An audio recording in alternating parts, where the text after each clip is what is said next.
Regardez cette belle beauté noire. Oh mon Dieu, la Honda CB650 R, je l'ai pour un mois entier. Ceci doit être comme le, je ne sais pas, comme 13e ou quelque chose comme ça, vélo que j'ai testé cette année. J'ai conduit beaucoup de motos nues dans cette gamme de cylindrés, le Trident 660, le MT-07, ma moto et la Triumph Street Triple R 675, la Kawasaki Ninja 650 et le Z650. Et maintenant, j'ai enfin une Honda. J'ai voulu mettre la main sur une Honda pour que vous puissiez tous les comparer. Regardez-le. Oh mon Dieu, n'est-ce pas si joli? Cette brillance noire mat est magnifique. J'adore la finition mat sur un vélo, comme ce phare par exemple. ABS, je suis surpris qu'il n'ait pas en réalité de hublot. Oh, regardez ce petit échappement. Je peux dire qu'il est assez bas pour ne pas gêner lorsque votre pied est posé. Regardons ce derrière. Regarde ce tableau de bord. Je ne sais pas pourquoi j'ai fait ça, mais j'en ai toujours envie. Donc, je suis au centre d'éducation Honda ici en Géorgie pour récupérer cette moto. Je l'ai pour un mois entier. Donc, aujourd'hui, je vais vous donner mes premières impressions, ma première fois sur une Honda CB650 R. Et puis, dans le mois, je vais vous donner un avis plus approfondi. Donc, cela inclura un peu plus de conduite en ville et une balade en montagne pour voir comment elle se comporte dans les virages en montagne. La dernière balade en montagne que j'ai faite était sur une Z4Sense et c'était la balade en montagne numéro 27. Donc, on monte la Honda. Tu vas m'emmener jusqu'à 30, allons-y. Voyons cette zone de friction. Non, nous ne nous soucions pas de la zone de friction. Nous voulons rouler. Ce sont juste mes motos préférées. Nue, droite, niveau 6 cents. Oh! Oups! Ah! J'essaie d'actionner mon clignotant. Je pense que c'est plus doux que les Kawasaki, la Ninja 650 et la Z650. Pas plus doux que la Triumph, cependant. Rien n'est plus doux que la Triumph. C'est une moto japonaise douce. C'est définitivement plus doux que le MT-07. Je sais que pour « Oh mon Dieu, je continue à faire ça », c'est définitivement plus doux que la MT-07. Je sais ça. C'est sûr, c'était probablement le moins doux des motos nues de niveau intermédiaire que j'ai conduites cette année. C'était la Yamaha, et ensuite je dirais que la Kawasaki est la suivante, et ensuite je dirais celle-ci, je n'ai pas encore conduit de Suzuki.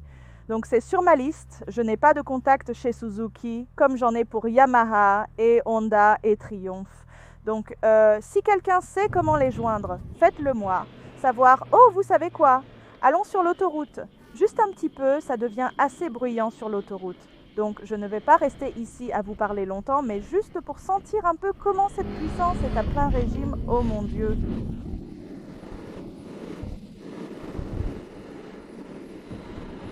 Je suis dans les années maintenant, donc maintenant la déviation du vent, je dirais, à 70 miles par heure, pas mal du tout. Je pourrais être ici pendant 2 heures et ne pas avoir mal au cou. Je ne peux pas dire la même chose de ma moto et de cet écran stupide de mouche que je dois vraiment me débarrasser. Après avoir conduit toutes ces motos nues, je réalise que c'est probablement mon écran devant. Je n'apprécie généralement pas les balades sur autoroute, sur des motos nues.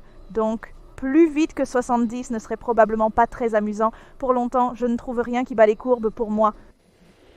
Ce n'est certainement pas mal, comme je ne ressens pas beaucoup de vent sur moi.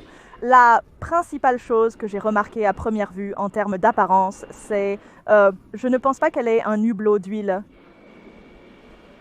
J'ai été surpris par cela parce que je vois beaucoup plus de hublots d'huile ces jours-ci et je ne suis pas comme le... Pratiquement toutes les Kawasaki que j'ai conduites jusqu'à présent en avaient une, je pense que la Z4Sense en avait une, je ne me souviens plus maintenant. Non mais nous avons conduit une 2020. Vous devez faire le truc de la jauge à huile tordue. Donc, comment cela va se comparer à vous en fonction de mon propre type de corps? Donc, je mesure 1,60 m et 1 et j'ai une longueur d'entrejambe de 79 cm du sol à l'entrejambe et la plupart de mes trajets se font en ville en tant que navetteur et sur des routes de montagne. J'adore les balades en montagne. Donc cela étant dit, cette hauteur est juste un peu plus grande que la Kawasaki Ninja 6 150 et la Z6 150 parce que je suis presque sûre que sur ces motos, j'étais totalement à plat, mais sur cette moto, je ne le suis pas. Je dirais que la hauteur de la selle est à peu près la même que celle du Trident. La hauteur de la selle de cette Honda est de 0,2 pouces plus haute que celle du Trident, donc un peu, mais le Trident est vraiment étroit. C'est probablement une partie de la raison pour laquelle il semble tellement plus court. Elle paraît légèrement plus basse que ma Triumph Street Triple Air 675. La hauteur de la selle de ma moto est supérieure d'environ 0,4 pouces, un petit peu. Mais c'est certainement confortable, je peux poser un pied-à-terre assez facilement sans avoir à décoller mes fesses de la selle. Comme je l'ai fait sur la Triumph Street Triple de 1200 cc, c'était cette moto. J'ai dû complètement me soulever de la selle pour celle-ci, juste pour poser un pied au sol. Et cela m'a vraiment effrayée. Donc je n'ai pas fini par la conduire ce jour-là. Cela ne signifie pas que je ne lui donnerai pas une autre chance, une fois que j'aurai un peu plus d'expérience avec les motos plus hautes cette année, avec toutes les classes de terre et d'aventure que je veux aussi faire. Donc maintenant, je suis juste en ville, je suis à 90 km à l'heure, ce serait une assez bonne route pour aller au travail, je dirais. Je dirais que c'est suffisamment léger pour être agréable, ça semble confortable et donne une bonne sensation. Si je vais être dans un trafic arrêt et départ, devant poser beaucoup mon pied, devant le déplacer dans et hors des places de parking courant pour des courses rapides. Donc je dirais que la Triumph Trident semble un peu plus petite que celle-ci en termes de hauteur de selle et de dimension générale. Je ne sais pas si c'est vrai. Je veux dire, l'empattement est plus petit d'environ 2 pouces sur la Trident. Cette Honda est légèrement plus étroite en largeur. Oh, merci. De rien. Mais cela semble plus petit que le MT 07 en ce sens qu'il semble plus court, par exemple. En fait, la hauteur de selle du MT 07 est inférieure de 0,2 pouces. La largeur de la selle donnait peut-être cette impression. Où est-elle sous crack? C'est certainement plus doux que le MT 07. Les Kawasaki 651, la Z6 150 et la Ninja 650, celles-ci sont définitivement plus courtes que celles-ci. La Kawasaki Ninja et la Z6 150 sont plus basses de 0,8 pouces, donc presque 1 pouce entier. J'aime conduire des motos qui sont un peu plus grandes et plus lourdes que mon niveau de confort immédiat, simplement parce que je pense que cela maintient mes compétences affûtées et je veux essayer beaucoup de motos. Mais si vous ne l'êtes pas, si vous êtes de ma taille, et je veux dire, vous n'êtes pas un créateur de contenu de moto en ligne, et vous êtes content de votre seule moto, je dirais que vous pourriez même préférer les niveaux de Kawasaki de cette moto, simplement parce que vous allez être à plat. Mais si vous savez déjà poser un pied à terre, vous n'aurez aucun problème.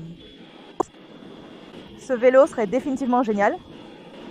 Si vous êtes plus grand que moi ou si vous vous asseyez sur ce vélo et que vous vous sentez un peu à l'étroit, mais pas de beaucoup, je dirais probablement que le MT-07, puisqu'il est plus grand, pourrait se sentir un peu moins à l'étroit. Pour moi, avec ma taille, poids de dimension, préférence, oh, qu'est-ce que c'était? Cela semble parfait. Donc si je devais choisir entre MT-07, le Trident et les Kawasaki dans cette gamme de niveaux, personnellement, je pourrais choisir ce vélo. Je sais que vous pourriez être surpris parce que je suis tellement pour Triumph, mais je dirais en fait que le Trident est plus facile à conduire que cela, simplement parce qu'il semble plus léger et plus court. Je ne veux rien de trop facile à conduire. Si je voulais être à plat sur un vélo, je choisirais probablement l'un des Kawasaki dans cette gamme de niveaux. Et si je suis un peu plus grand et que je me sens à l'étroit sur l'un de ces vélos, y compris celui-ci, je choisirais MT-07. Et une autre chose à noter est bien sûr la fiabilité. J'ai été un motard de week-end pendant 4 ans et ce n'est qu'à ma 5e année de conduite que j'ai commencé à faire la navette sur mon vélo et à y mettre plus de kilomètres. En tant que motard de week-end, c'est presque comme si vous pouviez vous en sortir avec l'un des vélos qui n'ont pas la meilleure note de fiabilité. Cependant, chaque fois que je parle de note de fiabilité, le dernier rapport de consommateur est comme 2015 ou 2016, 2015 jusqu'à présent, les articles que je trouve en ligne qui disent « Même les entreprises de motos les plus fiables en 2021 se réfèrent à cet article de rapport de consommateur de 2015. Gardez donc cela à l'esprit. » Donc les données sont un peu dépassées, mais c'est généralement assez général là-dedans. Si vous voulez la note de fiabilité la plus élevée, optez pour une japonaise. Mais bien sûr, je dis ça et je n'ai pas de moto japonaise. J'ai une Triumph Street Triple R et je l'ai choisie non pas pour ses spécifications, mais pour une décision émotionnelle. Juste parce que c'est une moto sur laquelle vous roulez et c'est juste la façon dont elle se sent en la conduisant.